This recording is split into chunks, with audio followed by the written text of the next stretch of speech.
This is a real treat because MVD just dropped a new Blu-ray last week, and it is a Bolo Yeung double feature.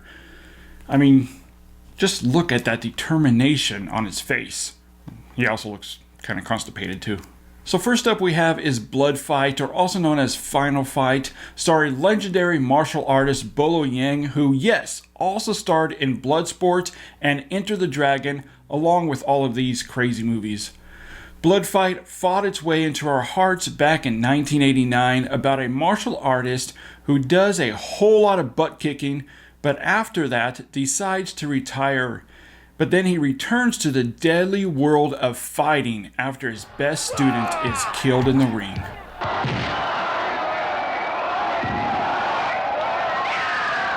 Now I remember back in the days, I'm sure you do, watching these kick-ass fun movies like Bloodsport, Kickboxer. They were a ton of fun in all its Jean-Claude Van Damme 80s glory.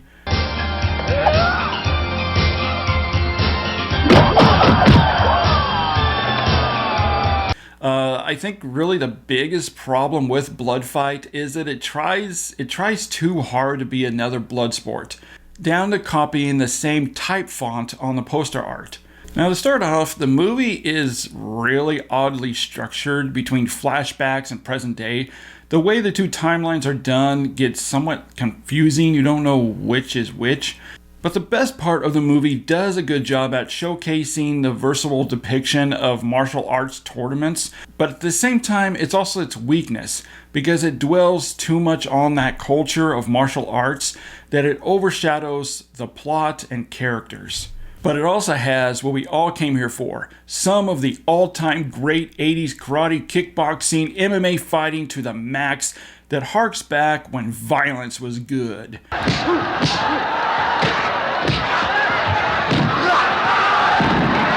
But unlike Bloodsport, it doesn't have the charm and appeal of a hero like Van Damme. Now I know a lot of people on social media message me commenting on how they love this movie. And on that level, being a nostalgic, turn your brain off, kick back, and have a fun night watching an 80s martial arts movie, then yes, this completely works. But it is definitely a product of its time and overall does not hold up very well, unlike its better version. I'm giving Bloodfight a 3.2 out of a 5. It's a whole lot of fun just kicking back watching, especially with a group of friends on a movie night. Alright, move over Bloodfight. Next up is our second Bolo double feature with Ironheart.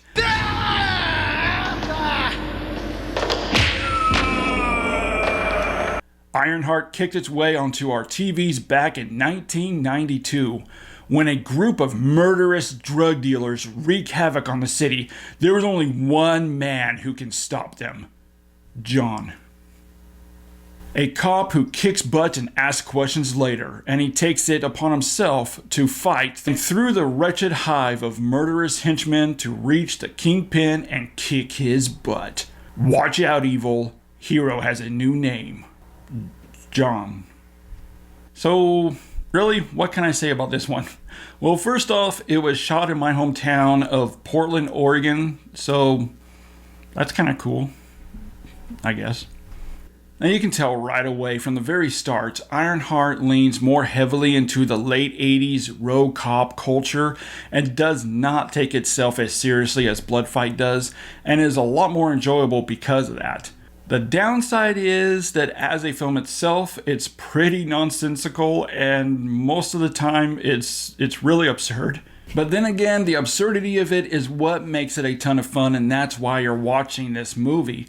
It's that early 90s direct-to-video cheese fest that offers some unintentionally hilarious scenes and dialogue and some crazy nutball action, and a mom who's concerned about leaving her little daughter with her dance assistant to run off and fight crime, or I guess sometimes to sleep with John.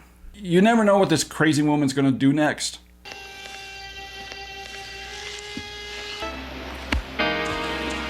Hey girl. I will say that overall MVD made the right choice by putting these two movies as a double feature together, and makes for one wacky, crazy movie night with your friends. I'm giving Ironheart a score of a 3 out of 5 just for the fun absurdity of the movie. Blu-ray Review. So both movies look surprisingly great. I was actually really surprised by them. Both sporting a nice looking 1080p HD transfer and their correct aspect ratios of 178:1 and 185:1. Both movies have a pretty nice and clear picture to them, along with some nice details with close-ups, clothing, and the fight scenes. However, I will say that Bloodfight, some scenes look pretty rough and even blurry at times. I think it's just a film stock. Ironheart does stand up against Bloodfight. It has a much better color grading and stability. But overall, they both have great looking HD transfers. As for the audio, they both come with the original mono audio tracks, and it sounds great and handles dialogue, effects, and music very well, and has some good range to it with no distortion or any audio damage that I noticed. So I'm going to give the overall Blu-ray score a 3.5 out of 5.